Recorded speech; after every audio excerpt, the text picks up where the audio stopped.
జ్యోతిరావు ఫూలే. భారతదేశంలో first time ఆడవాళ్ళకు కూడా సమాన హక్కులు ఉండాలని, స్త్రీలు చదువుకుంటేనే భారతదేశంలో ప్రోగ్రెస్ ఉంటుందని ఫైట్ చేసి పూణేలో ఆడపిల్లల కోసం ఫస్ట్ గర్ల్స్ స్కూల్ కట్టించారు.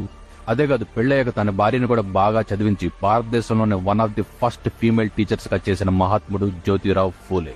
మధ్యలో మనకి మ్యాక్స్ ముల్లర్ అనే మాయరోగం పుట్టి ఆర్యన్ ఇన్వేజన్ ని వంట పట్టించుకుని లో క్యాస్ట్ హై క్యాస్ట్ అని కొట్టుకుసొస్తుంటే అందరి మధ్య సమానత్వం ఉండాలి కానీ ఎక్కువ తక్కువలు ఉండవని సోషల్ రిఫార్మ్స్ తీసుకొచ్చిన మహానుభావుడు జ్యోతిరావు ఫూలే.